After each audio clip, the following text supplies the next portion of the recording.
Oke, eh, Assalamualaikum warahmatullahi wabarakatuh. Bismillahirrahmanirrahim. Selamat pagi, sahabat pembelajar. Jumpa lagi dengan kami dalam acara Obras Hukum, obrolan cerdas tentang hukum. Sahabat pembelajar, perlu diketahui bahwa acara Obras Hukum kita pada pagi ini dilaksanakan atas kerjasama antara BPSDM Hukum dan HAM dengan Badan Pembinaan Hukum Nasional Kementerian Hukum dan HAM. BP atau BPHN merupakan selaku pembina Jabatan Fungsional Penyuluh Hukum. Sahabat pembelajar, obras hukum kita pada pagi ini nanti akan membahas tentang perbedaan PPKM Mikro dan PPKM Darurat dalam penanganan COVID-19 bersama dengan narasumber kita yaitu Bapak Sabar Panggabean. Beliau adalah penyuluh hukum dari Direktorat Jenderal HAM Kementerian Hukum dan HAM. Saya ucapkan terima kasih kepada sahabat pembelajar yang saat ini telah bergabung di acara Obras Hukum kita pada pagi ini. Dan saya berharap bisa terus bergabung hingga acara Obras Hukum kita selesai. Baik, sahabat pembelajar, mungkin kita sapa terlebih dahulu dengan narasumber kita pada pagi ini. Selamat pagi, Pak Sabar. Ya, terima kasih banyak. Iya, sama-sama. Suara terdengar jelas ya? Siap, terdengar. Oke, baik Pak Sabar. Pada obras hukum kita pagi ini, kita akan membahas tentang perbedaan PPKM Mikro dan PPKM Darurat dalam penanganan COVID-19. Mungkin sebelum kita berlanjut dengan pertanyaan dan diskusi yang lain, mungkin bisa diawali dengan perkenalan terlebih dahulu kali Pak Sabar ya. Barangkali ada sahabat pembelajar yang mungkin belum kenal atau ingin kenal lebih dalam dengan narasumber kita pada pagi ini. Silakan Pak Sabar. Ya, terima kasih banyak Pak Ali atas memperkenalkan waktunya untuk saya memperkenalkan diri. Nama saya Sabar Panggabean dari Direktorat di Jenham. Jabatan Fungsional Hukum Pertama. Saya ingin memberikan sedikit sharing kepada teman-teman sahabat hukum permasalahan perbedaan pengaturan PPKM Mikro dan PPKM Darurat, di mana dalam penanganan COVID-19. Mungkin sekian dari saya. Terima kasih. Ya, kemudian ini terkait dengan pembahasan kita pada pagi ini, yaitu tentang perbedaan PPKM Mikro dengan PPKM Darurat. Ini bisa nggak Pak Sabar, untuk sahabat pembelajar dan masyarakat yang saat ini mungkin menyaksikan IG Live kita, apa sih yang dimaksud dengan PPKM ini? Silakan Pak Sabar. Baik. Terima kasih Pak Ali. Mungkin untuk sebelum masuk ke perbedaan PPKM Mikro dengan PPKM Darurat, kita mungkin akan mengurut permasalahan PPKM, di mana sejak 11 Januari 2021 hingga 25 Januari 2021, pemerintah menerapkan kebijakan pemberlakuan pembatasan kegiatan masyarakat khusus pada beberapa kabupaten kota di Jawa dan Bali. PPKM merujuk pada peraturan pemerintah ya, nomor 21 tahun 2000 tentang pembatasan sosial berskala besar dan secara teknis diatur dengan instruksi Mendagri nomor 1 tahun 2001 tentang pemberlakuan pembatasan kegiatan untuk pengendalian penyebaran COVID-19. Di mana pemerintah menginstruksikan kepala daerah untuk mengatur PPKM jika daerahnya memenuhi salah satu unsur atau lebih dari 4 parameter berikut. 1. Tingkat kematian di atas rata-rata, tingkat kematian nasional. 2. Tingkat kasus aktif di atas rata-rata, tingkat kasus aktif kesembuhan nasional. 3. Tingkat kesembuhan di bawah rata-rata, tingkat kesembuhan nasional. 4. Tingkat keterisian tempat tidur di rumah sakit untuk ICU dan ruang isolasi di atas 70%. Ketentuan PPKM, di mana kita tahu membatasi tempat kerja dengan menerapkan WFH sebesar 75%, dan WFO sebesar 25%. Itu WFA itu adalah work from home dan WFO adalah work from office. Kedua, melaksanakan kegiatan belajar mengajar secara daring melalui online.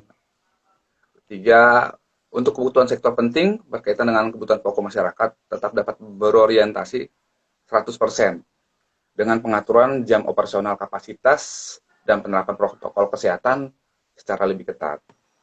Baru kita tahu di mana kegiatan restoran seperti makanan, minuman di tempat nggak boleh ya, hanya sebesar 25% saja untuk layanan pesanan antar diizinkan sesuai jam operasional restoran. Kelima, pembatasan operasional pusat perbelanjaan hanya sampai dengan pukul 16.00 seperti Alfamart ya. Ya, ini semua Indomaret. Baru ke 8, mengizinkan kegiatan konstruksi beroperasi 100% dengan penerapan protokol kesehatan secara lebih ketat. Baru terakhir adalah mengizinkan kegiatan ibadah di tempat ibadah dengan membatasi kapasitas 50% penerapan protokol kesehatan secara lebih ketat. Jadi, di mana kita tahu kebijakan pemerintah ini adalah untuk mengurangi penyebaran virus corona karena mobilitas dan kegiatan masyarakat di luar rumah begitu besar ya, makanya pemerintah mengeluarkan pemberlakuan pembatasan kegiatan masyarakat agar aktivitas di luar rumah berkurang. Baru kita tahu PPKM diberlakukan pada 11 melalui 11 Januari tadi ya, 2021. Iya. Nomor 1 2001 di mana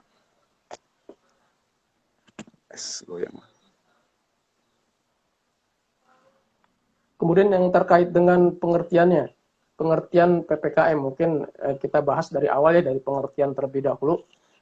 Mungkin barangkali ada teman-teman atau masyarakat yang tidak mengerti tentang pengertian PPKM ini apa sih gitu kan, mungkin ada yang bertanya gitu kan.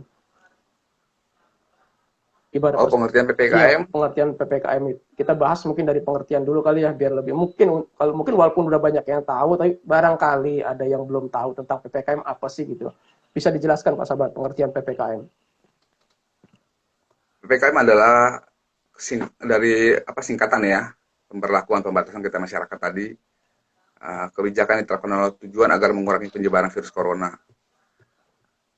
Makanya untuk kegiatan mobilitas masyarakat yang di luar rumah berkurang gitu. Dikurangi ya istilahnya ya. Dikurangi ya untuk pembatasan. Namanya juga pembatasan ya. Jadi mobilitas semua dibatasi sampai dengan ada semua unsur ya. Unsur ya. Tadi yang saya sebutkan tadi yang membatasi tempat kerja. Iya. Semua dibatasi ya. Kemudian ini kan kalau kita bicara dari awal ini, kapan ini kira-kira apa sih pemberlakuan pertama kali diberlakukan tentang PPKM ini?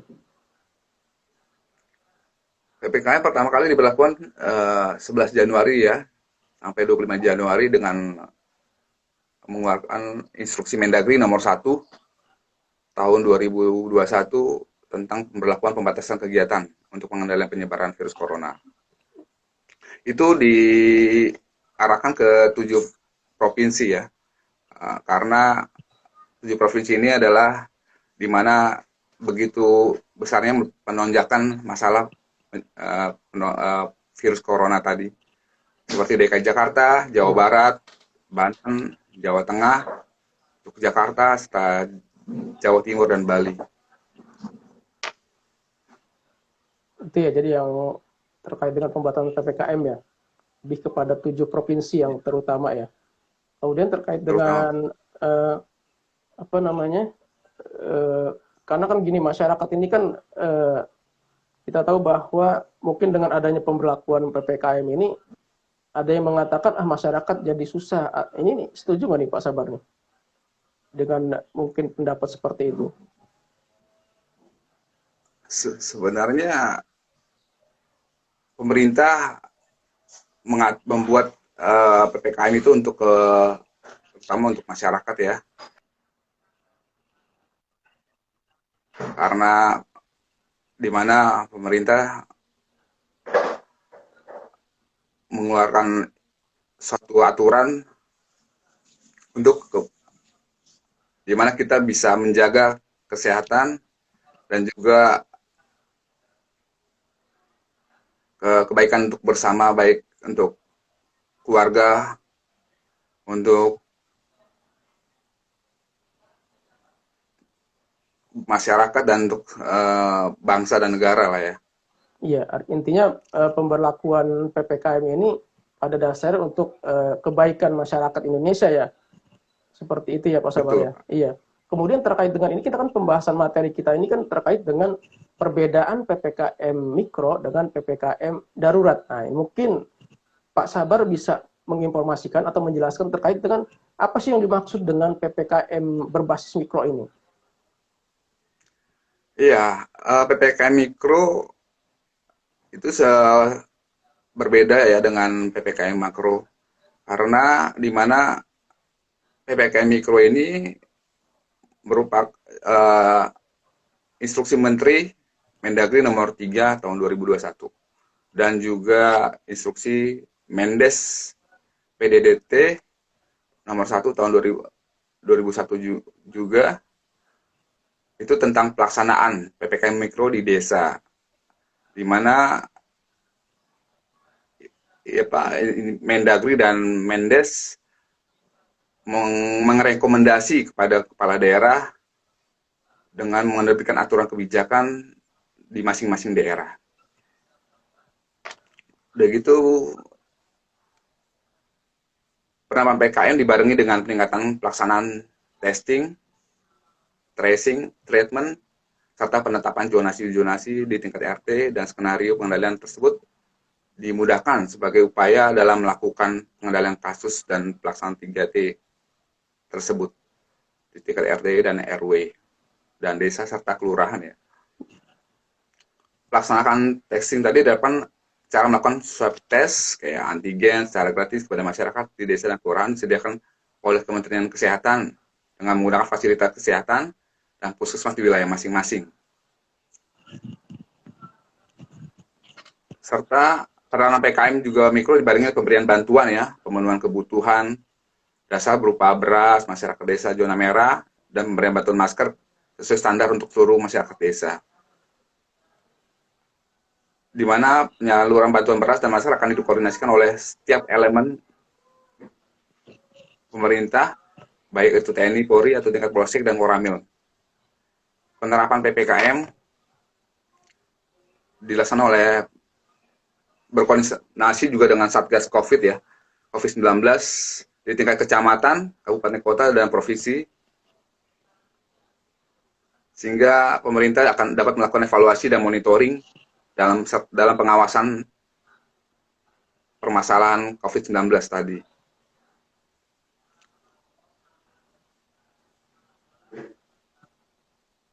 Iya itu ya. Jadi memang yang di saat pemberlakuan PPKM saat ini itu memang pada hari ini juga kan kita di Kementerian Hukum dan HAM itu melaksanakan bakti sosial, itu bakti sosial Kemenkumham Peduli, itu juga saat ini baru nih, hari ini dari pagi nih sudah diluncurkan untuk bakti sosial dari Kementerian Hukum dan HAM yang berupa sembako kayaknya mungkin juga itu diserahkan itu di BPSDM Hukum dan HAM sendiri. Ini pada pagi tadi ini sudah berlangsung penyerahan bantuan itu, disebutnya sebagai Kumham Peduli, BPSDM berbagi, dan juga ada dari Inspektorat Jenderal yang menyumbangkan ke BPS Hukum dan HAM untuk disampaikan ke masyarakat yang terdampak dengan COVID-19. Ini terkait dengan pemberlakuan PPKM. Kemudian Pak Sabar, ini apa sih? Siap. Terkait dengan zona yang kan ada zona hijau, zona oranye. Nah itu bisa nggak dijelaskan itu yang terkait dengan zona-zona PPKM itu? Iya, di zona hijau pada PPKM mikro gunanya lihat di mana kasus penularan COVID-19 dalam satu wilayah RT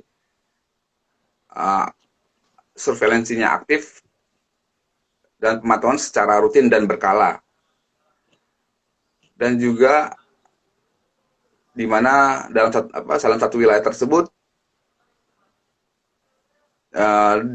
dalam artian di bawah terdapat satu hingga 5 rumah yang terkonfirmasi positif dalam satu RT. Selama 7 hari terakhir menemukan suspek dan pelacakan kontak erat dalam isolasi mandiri tersebut. Kalau zona oranye ada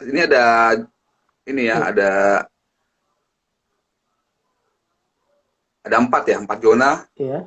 Satu zona hijau, kedua zona orange, 3 zona merah, Iya. baru zona kedua ya. Zona pertama zona hijau, zona kedua zona orange, zona merah. Kalau zona hijau tadi saya bilang tadi adalah di mana dalam satu wilayah RT ya, walaupun dalam satu wilayah RT itu ada satu dalam kawasan tersebut terpantau atau terkonfirmasi positif, itu termasuk masih dalam kategori zona hijau. Hijau, ya. Kalau zona kedua terdapat 1 hingga 5 rumah yang terkonfirmasi positif dalam satu RT selama 7 hari terakhir. Kalau zona orange terdapat 6 sampai 10 rumah kasus positif COVID-19 dalam satu RT selama 7 hari terakhir juga. Dan zona merah terdapat lebih dari 10 rumah yang terkonfirmasi kasus positif COVID-19 dalam satu RT dan juga selama 7 hari terakhir. Seperti menemukan kasus suspek pelacakan, melakukan isolasi mandiri, menutup rumah ibadah, melarang kerumunan, membatasi keluar masuk wilayah RT tersebut. Itu ya. Kemudian terkait dengan, kalau tadi kan kita membahas tentang dari pengertian sampai dengan zona juga disebutkan tentang ini, yang kemudian terkait dengan ini PPKM darurat. Setelah adanya PPKM mikro makro, saat ini yang berlangsung adalah pemberlakuan PPKM darurat. Ini bisa nggak dijelaskan dulu apa itu yang dimaksud dengan PPKM darurat? Oh iya, PPKM darurat adalah pemberlakuan kegiatan masyarakat yang merupakan aturan baru ya dalam penanganan COVID-19, di mana yang awalnya dari PPKM mikro, dan baru lahirlah PPKM darurat, dikarenakan di daerah Pulau Jawa dan Bali terjadinya lonjakan kasus COVID-19. Itu dilihat dari berdasarkan situasi pandemi di wilayah Jawa dan Bali ya. Tujuan dalam penanganan tersebut adalah dengan dipaksa sadar dalam berperilaku sebagai masyarakat, sehingga di mana penanganan itu agar jadi lebih cepat. Di mana sekarang banyaknya varian-varian baru ya, yang lebih cepat penularannya ya. Yang keluar, kayak varian dari Amerika, dari Afrika, Delta, apa. Itulah makanya pemerintah mengajak masyarakat untuk mengambil langkah yang cepat gitu. Maka itu pemerintah mengeluarkan aturan baru dalam penanganan COVID-19 ini dengan lebih tegas dan lebih ketat. Lebih ketat ya. Jadi kalau tapi dengan PPKM darurat dilakukan, proses testing dan tracing serta juga vaksinasi dilakukan dengan mencapai herd immunity ya, di mana selama ini masih ada orang yang belum mendapatkan vaksinasi, sehingga pemerintah selalu mendorong masyarakat supaya melakukan vaksinasi secara berkala. Dan juga pemerintah mengajak seluruh aparat negara, TNI, Polri, dan tenaga dokter, ASN, dan tenaga kesehatan harus bahu-membahu dalam menaikkan sebaik-baiknya untuk menangani wilayah wabah ini. Iya. Kemudian terkait dengan ini, ada ini kan pemberlakuan PPKM darurat ini kan yang sebelumnya itu memang semua aktivitas hampir ketat sekali bisa dikatakan, sampai jalan terjadi penutupan jalan yang kemudian juga ada juga penutupan mungkin penutupan tempat ibadah untuk sementara. Nah, untuk PPKM darurat kedua ini ada kelonggaran. Ini ada kelonggaran. Nah, ini juga ada juga yang mungkin ramai sekarang ini di medsos maupun di media elektronik ini terkait dengan misalkan makan di warteg dia udah dibatasi dengan 20 menit. Nah, ini menurut Pak Sabar, pemberlakuan ini apakah nggak berlebihan sampai urusan makan saja di warteg dibatasi menjadi 20 menit paling lama. Padahal kan intinya bahwa dari awal itu kan ketika new normal kita hanya diminta untuk tetap mematuhi protokol kesehatan. Artinya ketika misalnya ada pembatasan mungkin di warteg itu hanya 2 orang, 3 orang dengan duduk berjarak, sudah cukup artinya. Nah, ini terkait dengan aturan makan di warteg hanya dibatasi dengan waktu 20 menit, ini menurut Pak Sabar gimana? Apakah ini berlebihan atau tidak nih? Baik, mungkin kita tahu di mana wabah di bangsa kita yang selalu terjadi penonjakan, di mana pemerintah memberikan suatu aturan itu melihat keadaan dan situasi yang dimana kayak dulu kayak pemerintah bilang nedo selama hanya beberapa 50%, 75% boleh kita berkerumun, dalam artian kita masih bisa melakukan aktivitas. Baru kayak semacam 50% pada masa mikro PPKM pertama diperlakukan, dan 25% setelah pemberlakuan PPKM mikro. Dan sekarang pemerintah melakukan pemberlakuan mikro darurat, di mana juga sektor-sektor yang tidak penting ya, pemerintah melakukan pengawasan ketat, karena terjadi pemerintah melakukan aturan tersebut di mana ada penonjakan yang begitu besar, sehingga pemerintah melakukan aturan tersebut untuk kebaikan bangsa ya, untuk warganya. Kayak semacam sektor esensial juga kayak kesehatan juga 50% sekarang, di mana juga pemerintah melakukan kayak pusat perbelanjaan aja pemerintah melakukan perdagangan ditutup ya, karena begitu besar pelonjakan di Indonesia ini permasalahan COVID-19 ini. Maka kayak warung makan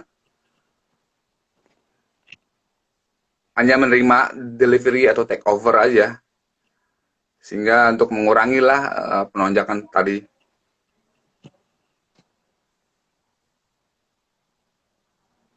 Ya, kemudian ini terkait dengan ini, apa kan ini ada penyebutan sebagai seperti level. Ada level 1, level 2, level 3, level 4. Ini bisa nggak Pak Sabar mungkin membantu menjelaskan ini terkait dengan aturan ada tingkatan melalui level PPKM ini? Oh iya, terdapat 4 level PPKM ya, berdasarkan jumlah kasus tingkatan dari level 1 hingga 4, di mana jumlah kasus level pertama kurang dari 20 per 100.000 penduduk. Ada 5 kasus dirawat di rumah sakit per 100.000 penduduk. Maksudnya serta 1 kasus meninggal per 100.000 penduduk di daerah tersebut. di mana juga level 2 ada 20 sampai 50 kasus COVID-19 per 100.000 penduduk. Terdapat 5 sampai 10 kasus yang dirawat di rumah sakit tersebut. Ketiga, level 3 adalah jumlah kasus positif COVID-19 ada 50 sampai 150 kasus COVID per 100.000 penduduk. Terdapat 10 sampai 30 kasus dirawat di rumah sakit. Dan level 4 terdapat lebih dari 150 kasus COVID-19 per 100.000 penduduk untuk jumlah kasus yang dirawat di rumah sakit. Serta ada lebih dari 5 kasus meninggal dunia per 100.000 penduduk. Maka jadi level yang paling tinggi adalah yang begitu berbahaya adalah level 4. Ya. Level 3 dan level 4.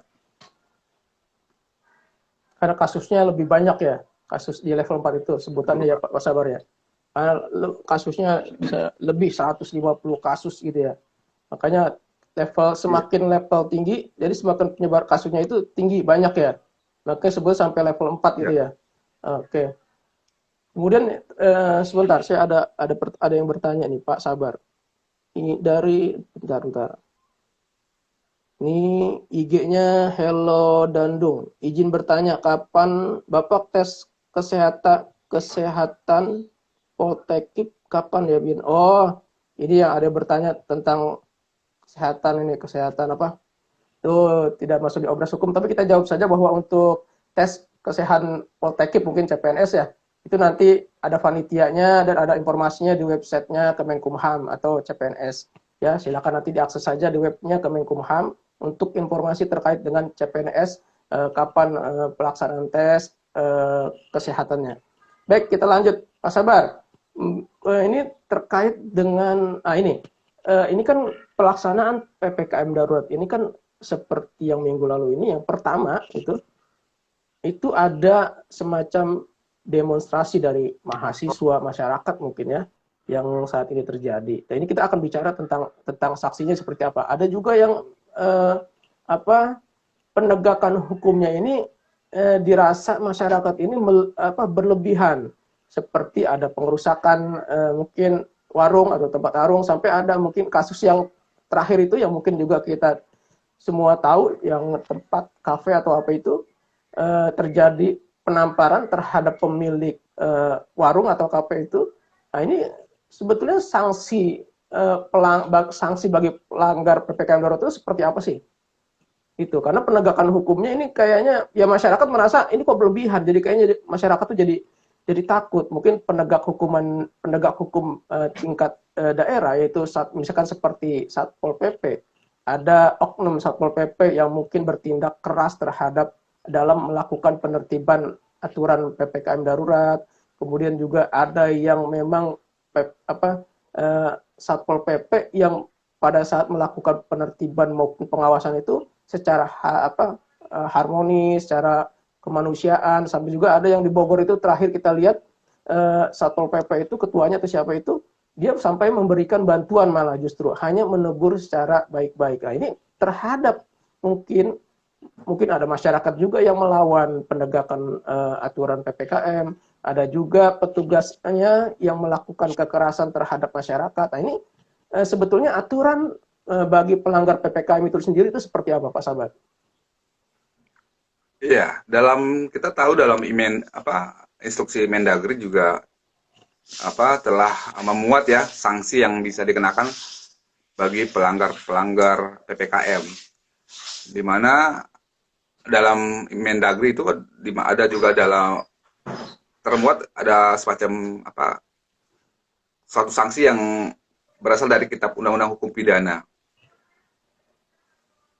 Jadi seperti pasal 212 ya, kita tahu barang siapa dengan kekerasan atau melawan pejabat sedang menjalankan tugas yang sah atau orang yang menurut kewajiban undang-undang, permintaan pejabat memberi pertolongan padanya diancam karena melawan pejabat dengan pidana penjara paling lama 1 tahun 4 bulan. Dan juga ada pasal 213 di mana paksaan dan perlawanan misalnya masyarakat melakukan perlawanan atau oknum atau kayak tadi Bapak bilang warung tersebut melakukan perlawanan di pasal 211 dan pasal 212 dipidana penjara paling lama 5 tahun. Jika keberatan atau perbuatan lainnya ketika itu mengakibatkan luka-luka, maka dia akan kena pidana penjara ya 5 tahun dan juga pidana penjara 8 dan 6 bulan jika mengakibatkan luka berat. Kalau dengan pidana penjara 12 tahun itu mengakibatkan kalau orang itu sampai mati ya. Jadi luka-luka orang melakukan perlawanan, misalnya pemerintah atau aparat melakukan tugasnya dan ada pihak-pihak yang melakukan perlawanan dengan menghalang-halangi dan mengakibatkan luka, maka sanksinya 5 tahun dan kalau yang sampai luka berat 8 tahun sampai 6 bulan. Dan ketiga adalah pidana penjara selama 12 tahun ketika orang tersebut mengakibatkan orang meninggal. Dan pasal 214 juga dimuat dalam KUHP pidana penjara paling lama 7 tahun bila ada melakukan suatu dilakukan bersama-sama ya, kayak terstruktur lah kita bilang ya. Maka orang tersebut dikenakan pidana penjara paling lama 7 tahun.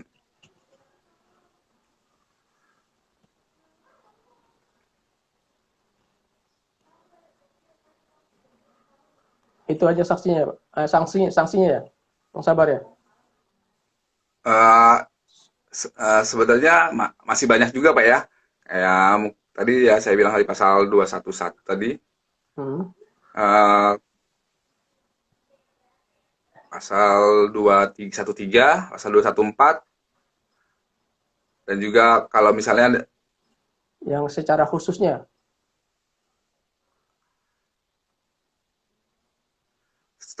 kayak semacam kayak pejabat ya.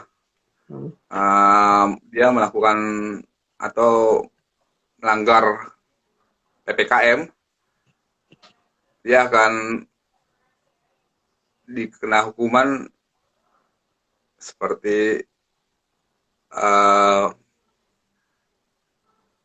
sanksi tertulis selama dua kali teguran, kedua dengan pencopotan jabatan,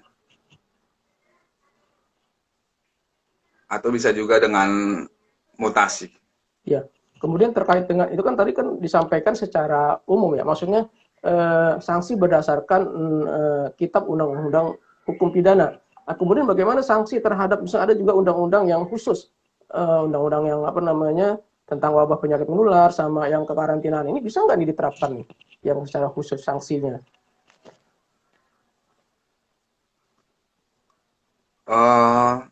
Sanksinya kayak dalam PPKN itu sudah termuat di dalam ini ya, di Undang-Undang Nomor 4 tahun 19, di Undang-Undang tentang wabah penyakit menular di pasal 14 ayat 1 menghalangi pelaksanaan penanggulangan wabah dapat dikenakan sanksi pidana penjara selama 1 tahun dan denda paling tinggi sebesar 1 juta ya. Baru pasal 14 ayat 2 juga menyeratkan masalah mengakibatkan terhalangnya pelaksanaan penanggulangan wabah dapat dikenakan juga sanksi pidana penjara paling lama 6 bulan dan denda 500.000.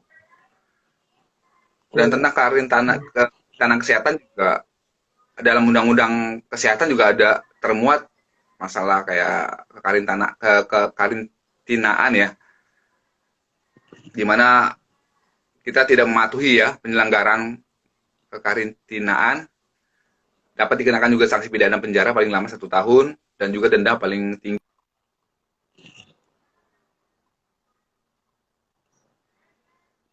Itu ya.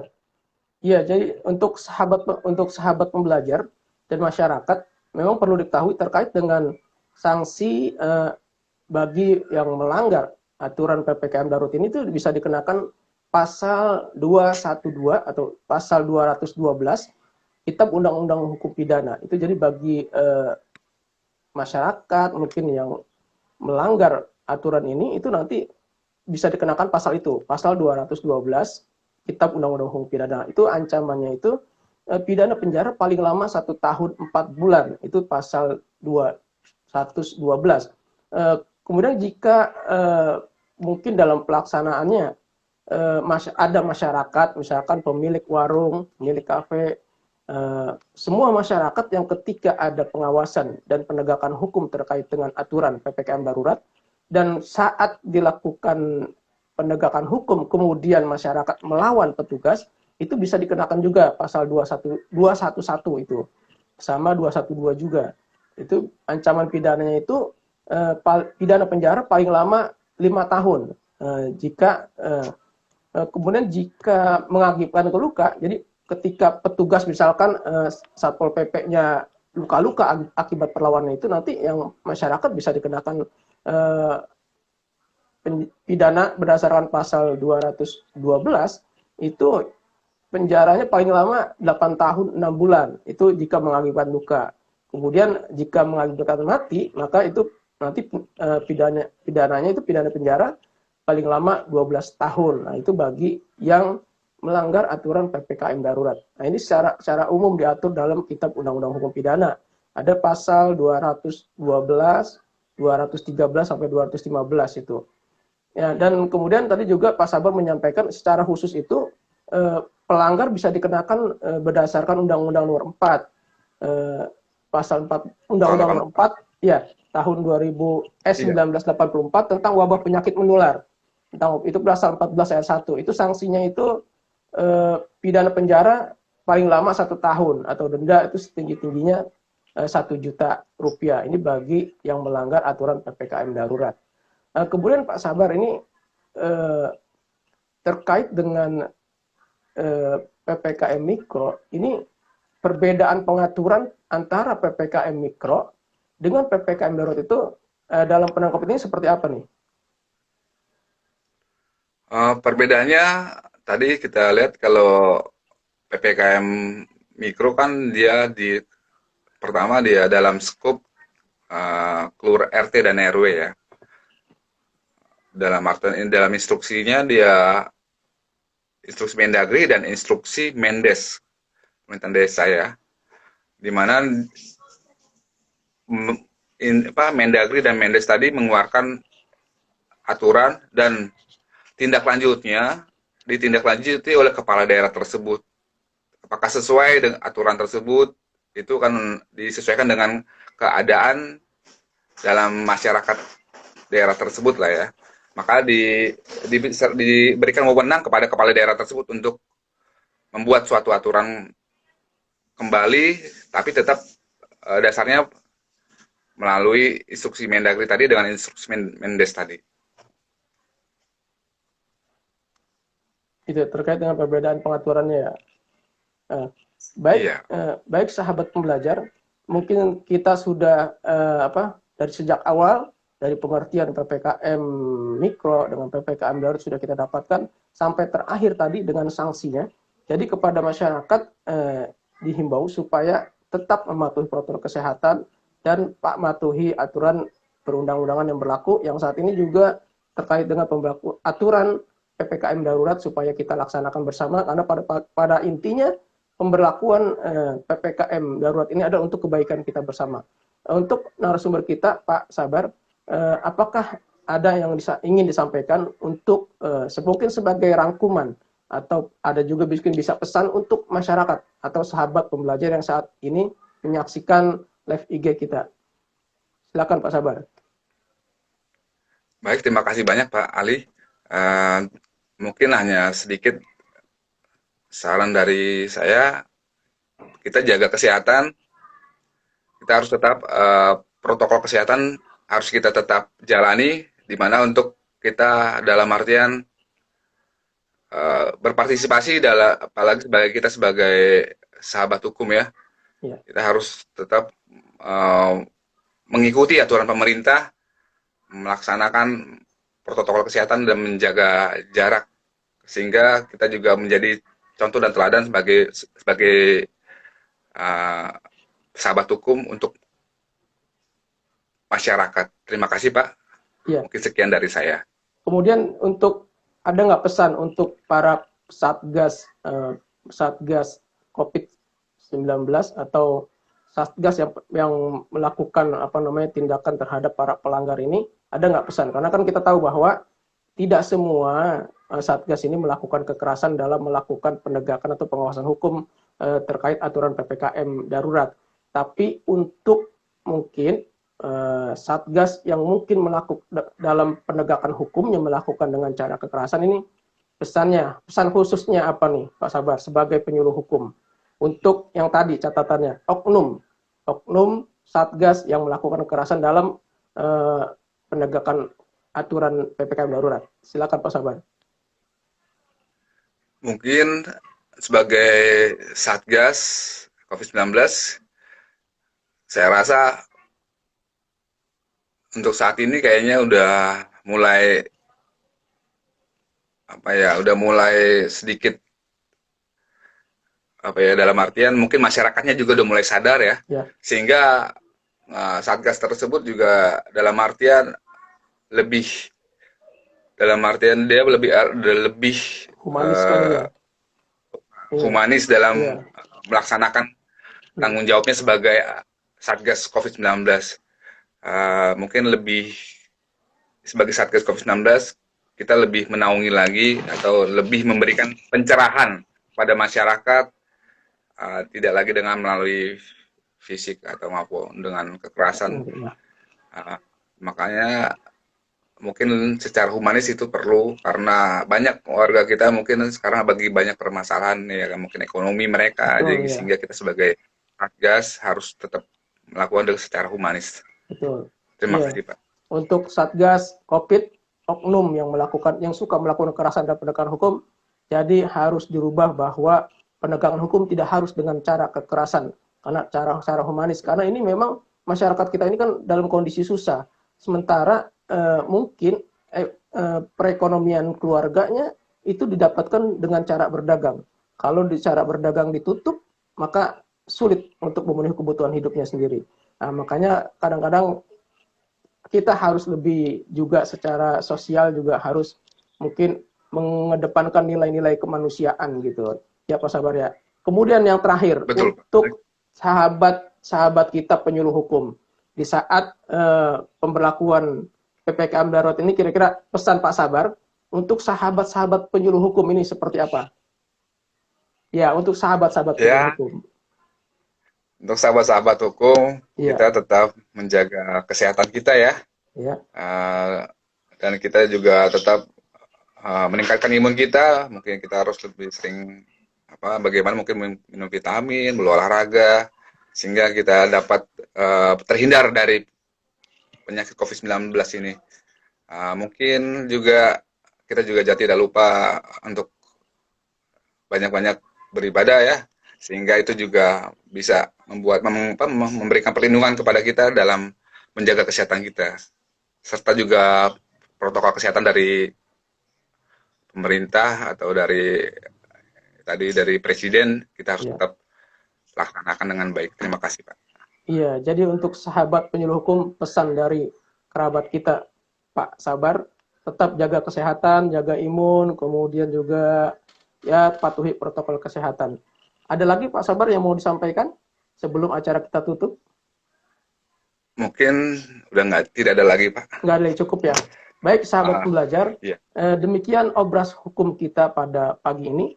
Mudah-mudahan apa yang disampaikan narasumber kita yaitu Bapak Sabar Panggabean, semoga bermanfaat untuk kita semua. Dan saya sebagai host berpesan bahwa kita sebagai masyarakat hendaknya mari kita dukung apa yang menjadi kebijakan pemerintah saat ini, yaitu aturan PPKM darurat. Karena pada dasarnya aturan ini dibuat adalah untuk kebaikan masyarakat Indonesia. Jadi tetap jaga protokol kesehatan, patuhi protokol kesehatan, dan jangan lupa untuk siap divaksin. Baik, Pak Sabar, saya ucapkan terima kasih atas nama BPSDM Hukum dan HAM, dan juga terima kasih kepada rekan-rekan BPHN, Badan Pembinaan Hukum Nasional, yang telah membantu dan bekerja sama dalam pelaksanaan acara Obras Hukum kita. Mudah-mudahan menjadi amal ibadah. Demikian yang saya sampaikan, mudah-mudahan bermanfaat. Wassalamualaikum warahmatullahi wabarakatuh. Salam pembelajar. Salam pelajar.